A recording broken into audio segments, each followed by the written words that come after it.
ಕಂಬಳ ಇದು ಕರಾವಳಿಯ ಹೆಮ್ಮೆಯ ಜನಪದ ಕ್ರೀಡೆ.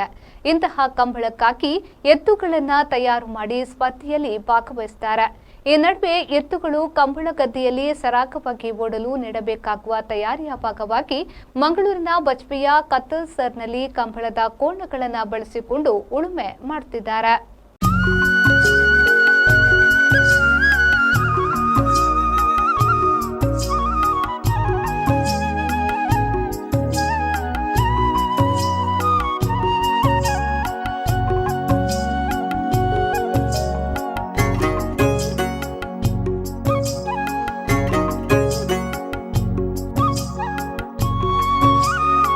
ಇತ್ತೀಚಿನ ದಿನಗಳಲ್ಲಿ ಕೃಷಿ ಮತ್ತು ಜಾನಪದ ಕ್ರೀಡೆಗಳಿಂದ ಯುವ ಜನತೆ ದೂರ ಉಳಿಯುತ್ತಿದ್ದಾರೆ ಎಂಬ ಅಪವಾದದ ನಡುವೆಯೂ ಇಲ್ಲಿನ ಯುವಕನೊಬ್ಬ ಕಂಬಳ ಮತ್ತು ಕೃಷಿಯ ಮೇಲಿನ ಆಸಕ್ತಿಯಿಂದ ಖಾಸಗಿ ಕಂಪನಿಯೊಂದರಲ್ಲಿ ಕಾರ್ಯನಿರ್ವಹಿಸುವುದರ ಜೊತೆಗೆ ಬಿಡುವಿನ ವೇಳೆಯಲ್ಲಿ ಕಂಬಳ ಕೋಣಗಳ ಆರೈಕೆ ಮತ್ತು ಕೃಷಿ ಚಟುವಟಿಕೆಗಳಲ್ಲಿ ತನ್ನನ್ನು ತಾನು ತೊಡಗಿಸಿಕೊಂಡಿದ್ದಾನೆ.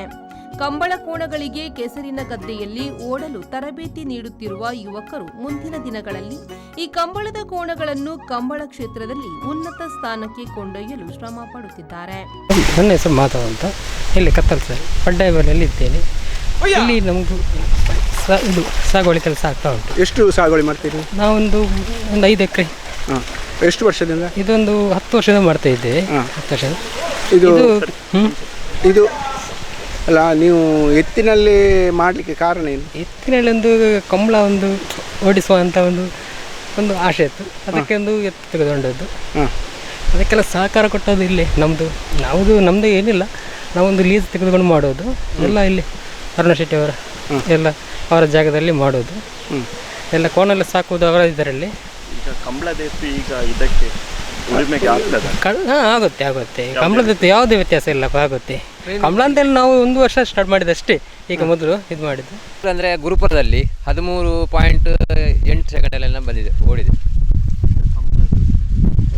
ಕಂಬಳದ ಕೋಣ ಉಳುಮೆ ಮಾಡ್ಬೋದು, ಬಟ್ ಏನು ಗೊತ್ತಾ, ಜಾಸ್ತಿ ಅದನ್ನೇ ಉಳುಮೆ ಮಾಡೋಕ್ಕಾಗಲ್ಲ, ಅದರದ್ದು ಕಾಲು ಸವಿತದೆ. ಅದರಿಂದ ಅದನ್ನು ಟ್ರೈನಿಂಗ್ ಕೊಡ್ಬೋದು. ಈ ಥರ ಟ್ರೈನಿಂಗ್ ಕೊಟ್ಟು ಅದಕ್ಕೂ ಉಳುಮೆ ಏನಂತ ಗೊತ್ತಾಗಬೇಕು. ಇವಾಗ ಅದು ಮೊದಲಿಂದ ನಾಯರಲ್ಲಿ ಓಡ್ತಾ ಇತ್ತು ನುಗದಲ್ಲಿ. ಈ ಸಲ ನಾಯರಲ್ಲಿ ಓಡಿಸುವಂಥ ಟ್ರೈ ಮಾಡೋದಕ್ಕೋಸ್ಕರ ಅದನ್ನು ಟ್ರೈನಿಂಗ್ ಕೊಡ್ತಾ ಇರೋದು. ಹೇಮಂತ್ ಅಂತ ಹೆಸರು. ನಾನು MRPL ಕಾಂಟ್ರಾಕ್ಟ್ ಬೇಸಲ್ಲಿ ಕೆಲಸ ಮಾಡ್ತಾ ಇದ್ದೇನೆ.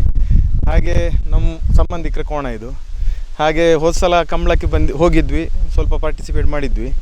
ಈ ಸಲ ಒಂದು ಸ್ವಲ್ಪ ಒಳ್ಳೆ ಪರ್ಫಾರ್ಮೆನ್ಸ್ ಸಿಗಬೇಕು ಅಂತ ತಯಾರಿ ಮಾಡ್ತಾ ಇದ್ದೀವಿ. ಅದರ ಜೊತೆಗೆ ಕೃಷಿ ಕೆಲಸನೂ ಆಗ್ತಾಯಿದ್ರೆ ಉಳುಮೆ ಎಲ್ಲ ಮಾಡ್ತಾ ಇದ್ದೀವಿ. Bureau report.